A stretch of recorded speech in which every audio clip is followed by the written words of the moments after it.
I hate to tell you, man, but if you aren't paying attention to these 4 things as a man, you're gonna get left behind. Self-improvement these days is explained in many different ways by many different guys, and throughout all of my research of dozens of channels that I've followed religiously throughout the past 8 years, I've noticed some trends, and those trends being that fitness, business, relationships, and mindset are the very base for success for all men to follow in order to maximize their full potential in their life. Now, I'm not just naming these off because it's what other guys are talking about here on YouTube and also in books. I'm mentioning them because they are and what have been single-handedly helping me go from 154 pounds to 200 pounds, debt-free and wealthy, mentally strong and confident, as well as put me into the happiest and strongest relationship I've ever been in. Take it from me, the golden nuggets in each of these topics I'm about to share with you, they are here and I am here to genuinely help you grow and expand yourself into the best version of yourself. So starting with fitness, it's super important to set specific goals. These goals could be weight goals for your physical weight, or maybe weight in the weight room that you want to go up to, or maybe even move down to. It's important with setting specific goals that you write them down and see them often, whether it's on your phone or a whiteboard, so that your mind gets used to seeing that that is what you're striving for. It might sound kind of stupid to be writing these down either in a notebook or for you to visually see. That's also what I thought when I was first told to try this out, but then I tried it out, and through doing that for about the past 5 years,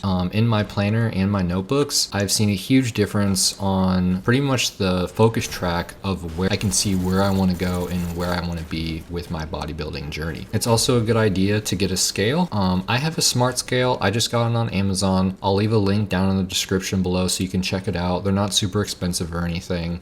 When it comes to getting a smart scale, just keep in mind that they are not 100% accurate. They are just there to give you somewhat of a baseline of your BMI and tracking the weight on your phone so that you can see where your weights are fluctuating at. When it comes to taking your weight, I highly recommend just weighing yourself first thing when you get up in the morning. Get up in the morning and just go to the bathroom, step on the scale. It's automatically going to Bluetooth or Wi-Fi connect to your phone and keep that tracked for you. And by doing this is going to give you the most accurate representation of where your weight is. And just a tip here, if you want to be a little bit more accurate, what you can do is weigh yourself Monday through Friday, because usually on weekends your activity levels and your food intake and drinking levels are going to be a little bit different. Weigh yourself Monday through Friday first thing in the morning after you get up and go to the bathroom, and then after you're done with the week, add up all 5 of those weights that you got throughout the week and divide them by 5, and that's going to be your daily average weight, and that's going to be your most accurate weight to track. Jumping into the 4th habit, we're going to talk about business and financial literacy. When it comes to either starting a business or working on your first side hustle, it's very important to define your long-term vision and goals for where you want to be and how much you want to make. And depending on where you want to be and how much you're going to make, it's going to depend on how much time and effort you're going to put into whatever your craft is going to be. It's important to develop a strategic plan for your success. And if you're in college, make sure that you're filling out scholarships so that you can graduate with little to no debt. Take it from me, I did that. I did not go to community college. I went to a 4-year university. I took summer classes because they were cheaper, and I was able to graduate in 3.5 years.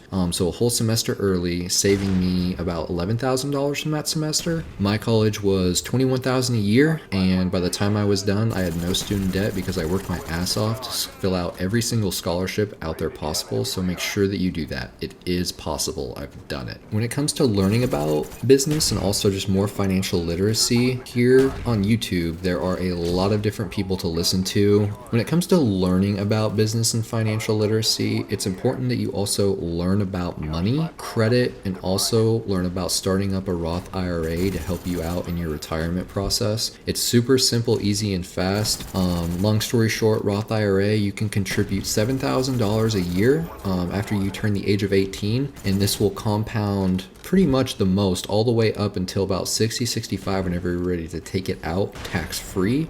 And if you're able to do this every single year from 18 to 65, I think now you're able to pull out definitely a few million all tax free, but the earlier you start, the more you're going to pull out. So don't wait till you're 30.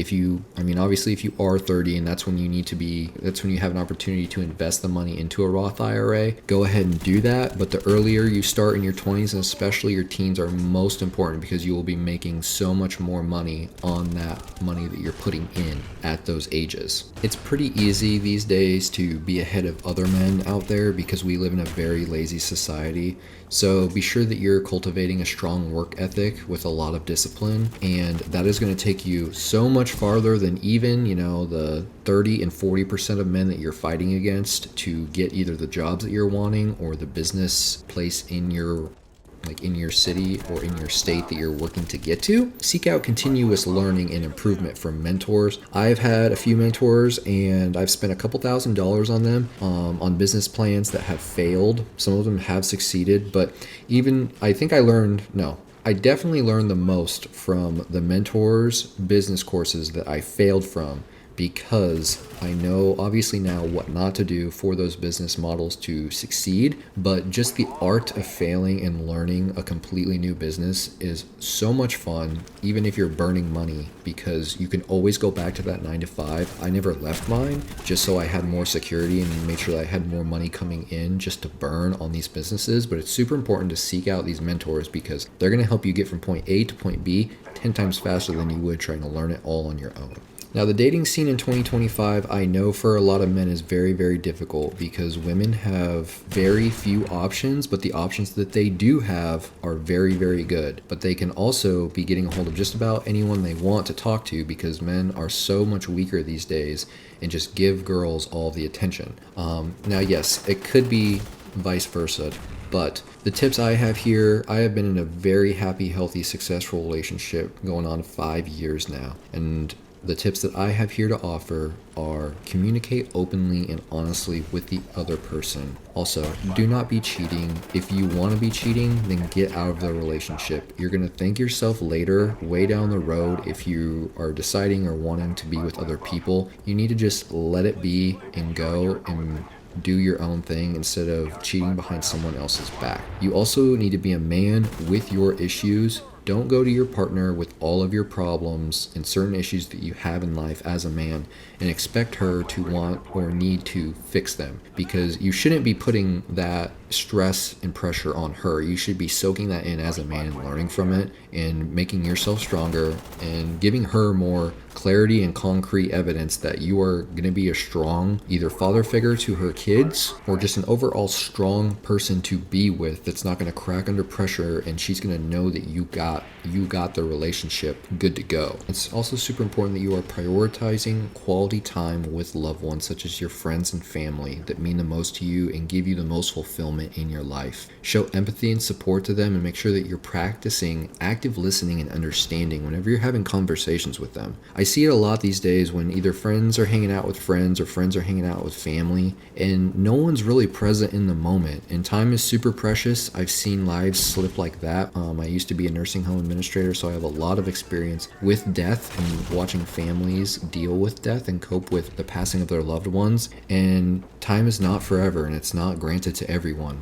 So make sure that you're really being present with your friends and family and taking advantage of all the time that you have with them to support them. Our final topic is going to touch on the stoic mindset and frame. Embracing the concept of focus on what you can and can't control will make you a very high valued man, also a very mentally strong man. Cultivating resilience in the face of adversity also is going to make you a much more well-rounded person and a much better decision maker as well. Being able to critically think, I think, in my opinion and from my experiences as a nursing home administrator, has brought me more good decisions, obviously, but also more ethical decisions in the workplace and also outside of the workplace for my life. Whenever I had to face adversity, I took it head on. I didn't go whine and cry or hide or anything like that or think too long about it.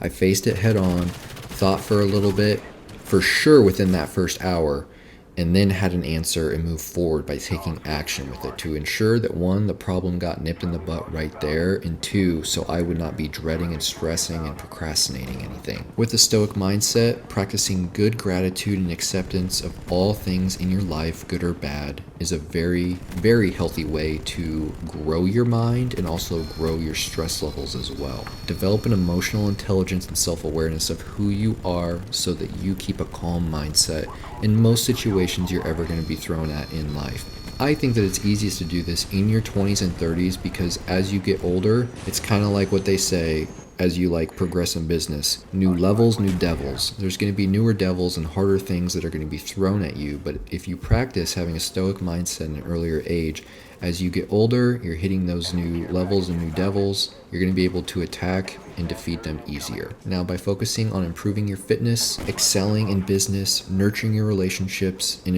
embodying Stoic principles, you can and become a better man. And that is what we are all here for. That's what I am here for, to help support you guys. If you guys have any comments about any of my daily routines or my mindset on what I would do, or if you guys have any questions, please leave them in the comments so that I can help you guys out. I'm here for all you guys. Have a great day.